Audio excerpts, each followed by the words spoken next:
Bismillahirrahmanirrahim.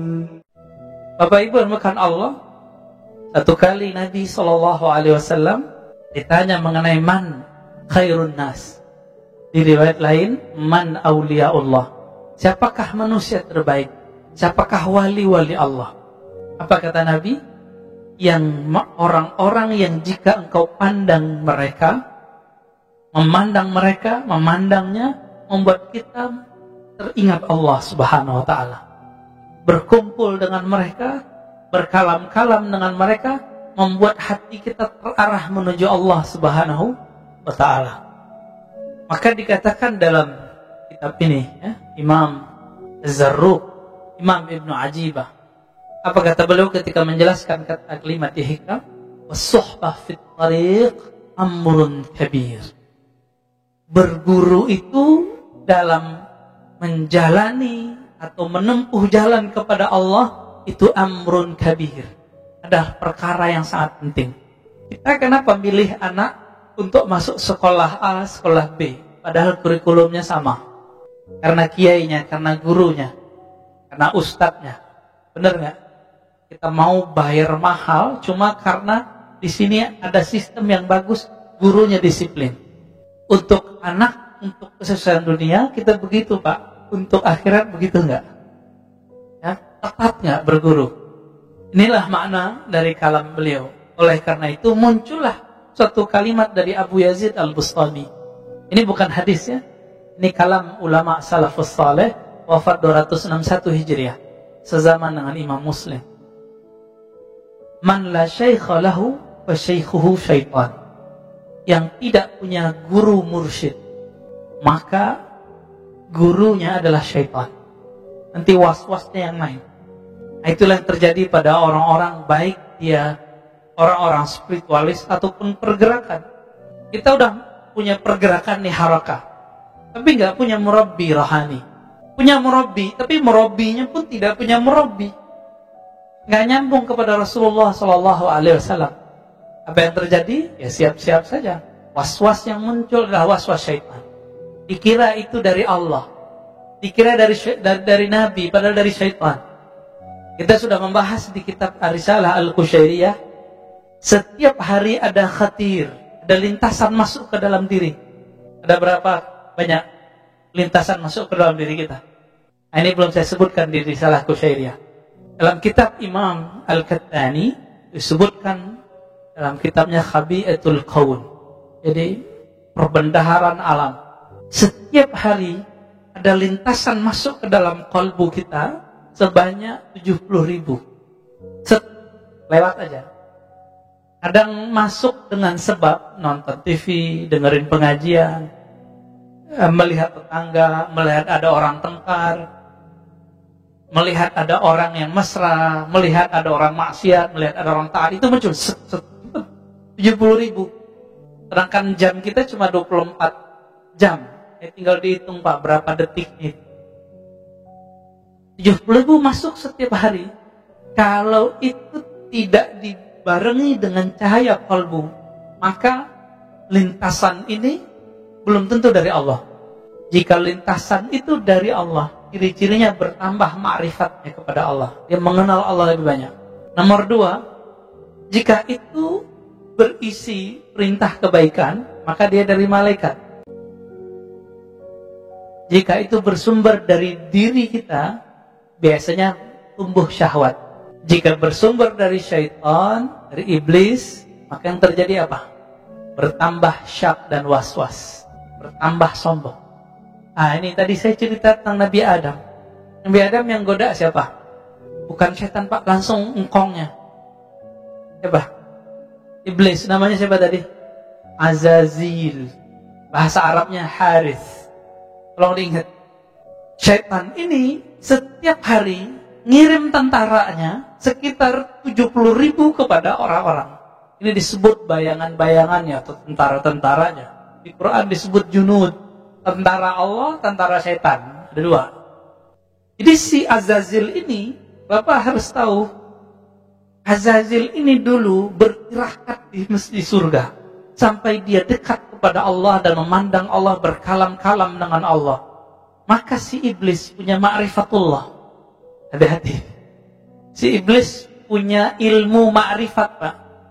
Iblis ini punya ilmu bagaimana cara menceritakan tentang Allah. Si iblis ini kemudian mempunyai 70.000 prajurit ring 1. Ini ring 1 kita sebut nih, 70.000.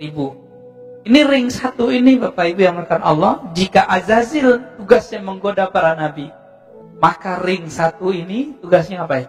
Menggoda para wali. Jadi wali-wali Allah itu dikirimin kepada mereka kalam-kalam yang dulu didapat oleh Azazil waktu dia berkirakat di surga. Hati-hati Pak. Jadi tidak semua kalam-kalam rohani yang didapat oleh seseorang, meskipun itu tentang Allah, itu semuanya dari Allah. Siapa tahu dari iblis. Tapi yang dikatakan iblis benar nggak? Jika itu tentang bab hakikat, dia benar. Nih, coba kita bilangin, kita kasih tahu. Iblis pun nggak berani berbohong tentang hakikat, Pak. Nggak berani bohong.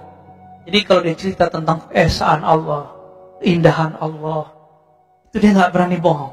Maka ketika si tentara-tentara iblis ini, ring 1 ini turun kepada para wali, kalam yang didapat wali jika dia dapat ilham, itu persis sama seperti yang didapat dengan iblis. Persis sama. Kalau enggak, mana mungkin Nabi Adam bisa terpedaya? Mana mungkin seorang Barsisa itu bisa tergelincir? Enggak mungkin. Terus bagaimana caranya? Makanya kalimat belakang dari teks ini, wala yadulluka 'alallahi maqaluh, tidak mengajarkan kepada Allah tentang Allah kalamnya. Tentang Allah itu dibagi 4. Untuk fisik namanya hukum syariat. Untuk nafsiyah kita, jiwa kita namanya tariqah. Untuk pemahaman kita namanya haqiqah. Untuk keilmuan kita disebut dengan ma'rifah. Ini pembagian begini ulama kita yang bagi, Pak. Ya. Sebagaimana ahli fikih boleh membagi hukum, ahli hadis boleh membagi jenis-jenis hadis, maka ahli qalbu pun membagi supaya muridnya gampang memahami. Bagaimana? Kenapa saya sebut 4 tadi? Syariah, tariqah, apa tadi? Haqiqah, hakikat, ma'rifat. Si iblis bawa ma'rifat paling ujung. Jadi semua orang beramal supaya dapat paling ujung ini. Iblis kan dulu sudah dapat ini dan dia simpan dalam memorinya. Dia kirimlah memori itu kepada tentaranya ring 1 tadi. Tentaranya ini datang kepada wali-wali, membisikkan hal yang sama. Cuma ingat, nomor 2, 3, dan 4 iblis bisa menyamar. Tapi nomor 1 yang paling bawah tadi apa? Syariat. Iblis gak bisa nyamar, Pak. Iblis gak bisa nyamar. Jadi setinggi-tinggi makom seorang wali kiai, itu tetap testing awal dan akhirnya itu di syariat. Dan itu terlihat dari kalamnya. Maka gampang ngecek ini wali Allah atau wali setan. Nih mohon maaf nih, di antara wali-wali itu ada wali namanya wali sufi, karena dia soleh. Ada wali namanya malamatiyah. Malamatiyah ini wali tapi tidak mau menunjukkan kesolehannya. Jika mereka ada di sisi kita, mereka itu ujian bagi kita, Pak. Mereka itu nguji Pak Mirwan. Tolaknya nanti khusyuk atau ingat orang itu. Nanti kalau Pak Mirwan ketemu, Pak, kita lagi sholat nih depan masjid, dia berisik, dia nggak ikut sholat sama kita, padahal dia nanti sholat juga. Berisiknya bukan main. Dalam sholat Pak Mirwan bilang, ini iblis ini, terlaknat ente. Ada kalimat begitu, udah kemasukan iblis. Jadi orang-orang ini namanya wali malamatiyah. Apa artinya malamatiyah? Adanya dia itu nguji kita bakal menghujat dia atau tidak, disebut malamatiyah. Nah, suatu kali dulu ada, saya sering cerita ini ya, Udaid Alban, murid dari Syekh Abdul Qadir Jailani. Ceritanya dinukil oleh Imam Izzuddin bin Abi Salam dalam kitabnya Zubad. Apa kata beliau? Suatu kali Qutaib Alban, di saat orang sholat di masjid, seorang qadi agung telah memimpin sholat. Tapi Qutaib Alban ini mirip-mirip kayak wali majzub. Apa contohnya ya? Habib Syekhon lah ya. Bikin berisik di luar. Maka terganggulah orang masjid. Hampir semua terganggu. Selesai sholat belum zikir, Assalamualaikum, Assalamualaikum, langsung orang ini berdiri, si imam ini, dan dia menerobos shaf. Sekedar ingin jambangin, ingin kasih pengajaran kepada orang yang berisik di depan masjid. Apa kata si hakim yang jadi imam ini? Wahai musuh Allah. Wah, kalimatnya langsung begitu. Hati-hati Pak. Ini ciri-ciri orang gak lolos kalau kena uji wali yang level 2. Kalau sama wali level 1 kebanyakan kita bener. Ya bener, dia soleh, pakai serban, pakai gamis, pakai sajadah, pakai tasbih. Kita gampang tahu. Tapi kalau wali level 2 ini, kita susah mengenalnya. Dikata-katai lah ya oleh si imam ini. Jadi imam ini, apa yang dia kata-katai dalam sholatnya, itu keluar semua. Ya, Qutaib Alban senyum aja. Akhirnya Qutaib mengatakan, wahai Tuan Hakim, Tuan Qadi, Tuan Imam, semua gelarnya disebut. Apakah engkau mengetahui semua ilmu Allah? Apa jawaban dia? Enggak. Tahukah engkau wahai Tuan Qadi, Tuan Hakim, akulah ilmu yang Allah engkau tidak tahu itu. Bingung dia. Baru situ Pak dia kemudian melepaskan orang ini. Baru dia sadar. Oh iya juga ya. Lagi sholat, kita terganggu nggak sama orang begitu. Ya, ini kejadian juga Pak waktu saya lagi khutbah di komplek tadi sono. Orang lagi bangun di depan masjid. Lagi khutbah, lagi sholat, datang. Dari tadi dia nggak datang. Pas kita lagi sholat, dia turunin tuh pasir. Orang nurun pasir berisik nggak Pak? Masjidnya belum ditutup seperti ini, masih kebuka separuh. Berisiknya bukan main. Jadi imam. Ya dalam hati kita, waduh ternyata Qutaib Alban zaman baru, kang pasir Pak. Habis sholat, itu muazzinnya ngutuk-ngutuk. Siapa tuh orang terlaknat yang ganggu kita sholat? Persis kalamnya seperti itu. Ini wali malamatiyah ini. Dia datang nguji kita. Tapi ada wali yang ketiga, wali setan. Ya, wali setan, hati-hati Pak. Alamnya ma'rifat. Diuji sedikit dengan syariat. Dia mulai menghindari. Wali itu kalau seandainya, ini mohon maaf, seandainya Bapak Ibu ketemu dia tidak sholat, belum tentu dia nggak sholat. Kalau wali bener ya. Kita ketemu dia kelihatan nggak sholat sama kita.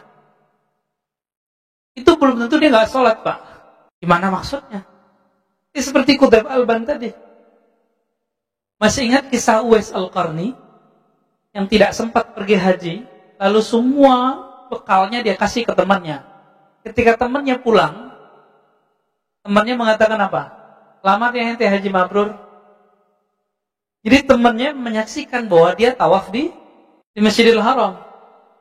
Apa itu Pak? Jadi wali-wali Allah ini salah satu khususan mereka, Allah buat diri mereka bisa mecah. Entah malaikatkah nanti yang jadi wakilkan. Ini bukan khurafat Pak, kita sudah banyak kitabnya. Ya? Dan zaman ini juga ada. Nggak usah jauh-jauh. Saya punya teman baru belajar selawat, kangen Raudhah. Temannya lagi di Raudhah, saudaranya. Apa kata dia? Loh, kok ada saudaraku di Raudhah? Pulang-pulang, dia tanya, ente kemarin umroh ya? Enggak, saya di Jakarta gitu. Jadi dia menyaksikan temannya yang sedang berselawat di Raudhah, padahal temannya lagi di Jakarta. Itu kejadian Pak, teman saya. Ya, orangnya masih hidup. Orang biasa.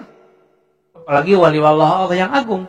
Cuma ini jangan jadi alasan juga Jumatan di Mekah. Ini jam Jumatannya beda. Kita Jumatan di sini, sono belum Jumatan. Ya, itu nggak alasan juga ya. Hanya wali-wali tertentu yang boleh kita sebut dia Jumatan di sono.